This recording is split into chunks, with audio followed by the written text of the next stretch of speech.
internautes, bonjour. J'espère que vous allez très bien et que vous passez un excellent week-end. Alors aujourd'hui, on va parler d'une plante. Vous allez appeler ça plutôt légume à votre niveau, mais moi, je vais considérer cela comme une plante médicinale à part entière.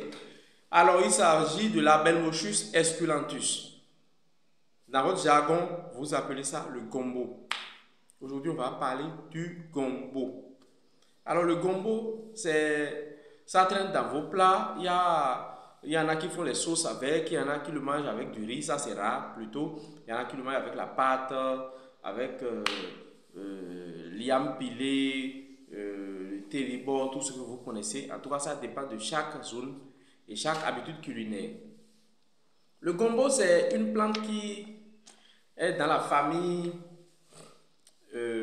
Vous allez classer ça dans les légumes qui ont des mucilagènes, un peu comme le crin-crin, mais qui a des particularités par rapport au crin-crin.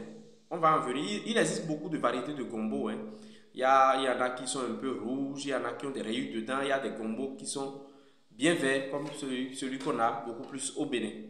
C'est le contexte béninois que nous on maîtrise en termes de phytothérapie. Alors, la composition du gombo, il faut noter que ça contient la vitamine A, la vitamine B9, la vitamine C et la vitamine K. Alors ces vitamines, on a des habitudes culinaires, surtout au Bénin, qui ne nous permettent pas de profiter des vitamines parce que surtout la vitamine C, elle est un peu thermolabile, c'est-à-dire elle ne supporte pas la chaleur. Les vitamines généralement ne supportent pas trop la chaleur. Or, nos façons de cuire les aliments, on va un peu plus à haute température. Donc, ceci fait que les vitamines, il y a d'autres manières de consommer le gombo pour. Vous devez noter que le gombo contient beaucoup de fibres, beaucoup de mucilagènes. C'est d'ailleurs ça qui fait que ça fait l'élasticité ou bien ce que ça fait là. Et ces mucilagènes-là, ça empêche, ça contient surtout la pectine. Et la pectine a beaucoup de rôles. Hein. Ça lutte contre le cancer, la santé des os. Quelqu'un qui a fait un accident, qui s'est cassé les os, peut consommer beaucoup de gombo. Ça va l'aider facilement à rétablir. Quelqu'un qui a le diabète, qui veut quand même consommer du riz, comme vous savez, l'index glycémique du riz est un peu levé, ou bien l'index glycémique de la pâte, la personne peut consommer la pâte en début de journée avec le gombo. Le gombo empêche les villosités intestinales d'absorber l'excès de glucose. C'est-à-dire le mucilagène passe là et empêche le glucose d'être digéré, et ça passe simplement dans les selles. Est-ce que vous voyez?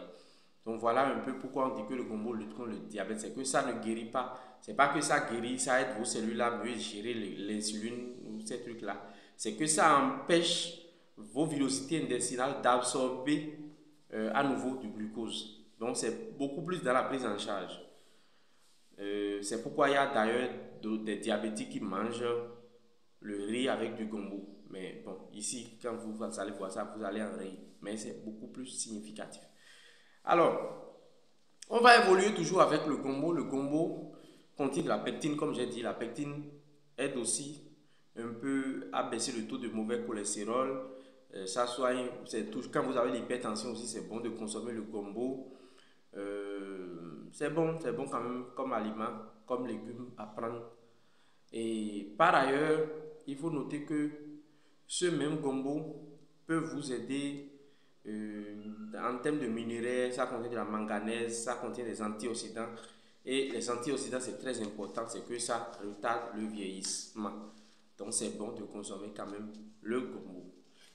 Alors, le même gombo dont on parle contient, il y a des feuilles, ça a une tige et puis ça a des racines, ça a des graines. Il faut parler de tout ça. Le gombo, quand on parle de gombo, c'est pas seulement ce que nous trouvons, que nous mangeons là.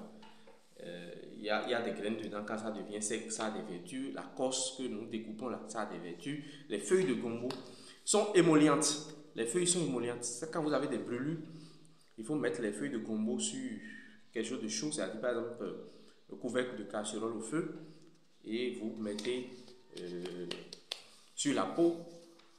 Si vous avez des œdèmes, c'est-à-dire des pieds qui enflent et tout ça, vous pouvez déposer les feuilles de gombo autour de votre pied et attacher, c'est-à-dire en faire un cataplasme. Il y a des manières pour le faire. Vous pouvez l'utiliser aussi quand vous avez l'oreillon, quand vous avez les entorses, tout ça là. Ça aide beaucoup dans ça. Les feuilles sont émollientes. Maintenant, à part ça, les feuilles contiennent pas mal de principes actifs que je vais afficher là. Les cosses qui contiennent les graisses, les graines de gombo aussi, ont des vertus que je vais afficher là. Et maintenant, il y a aussi les graines qui ont quand même des principes actifs qu'on va énumérer aussi. Maintenant, à part ça, il y a... on va là où vous allez m'écouter très attentivement. Il y a les ancêtres, les aïeux qui ont conseillé aux femmes qui sont en âge de maturité, en âge de concevoir, d'éviter le gombo.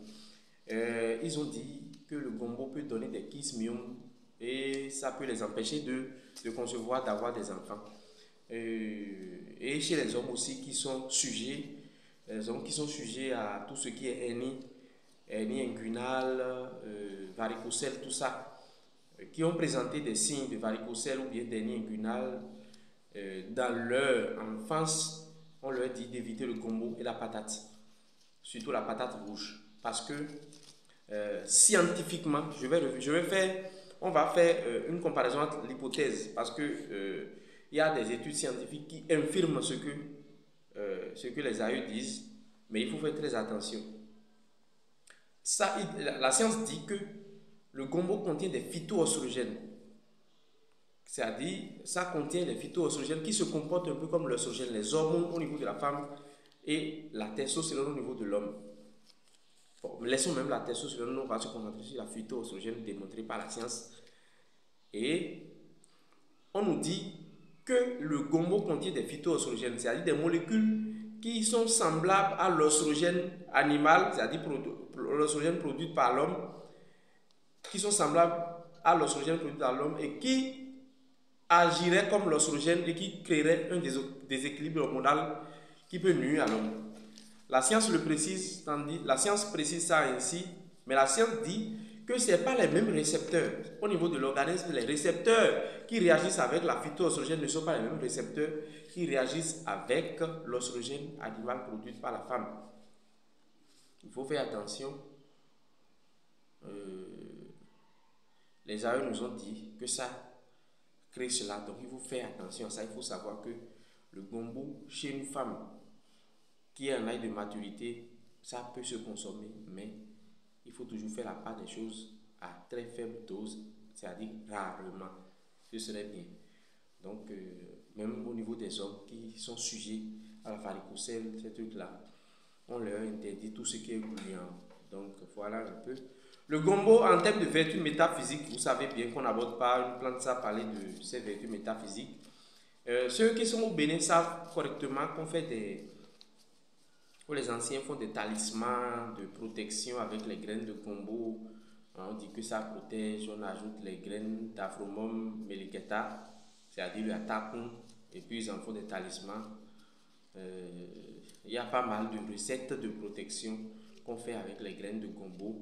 Et les graines secs, hein, c'est pas les graines qui se trouvent dans ce qu'on mange là.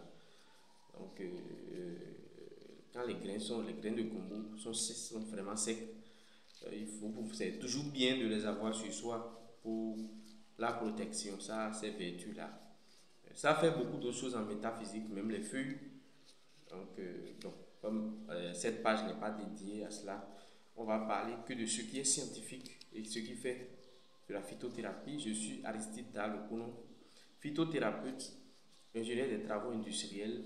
Je viens au nom du Centre de médecine naturelle biocosmétique Coaching Santé Arizona. Merci beaucoup. C'était la vidéo sur le gombo.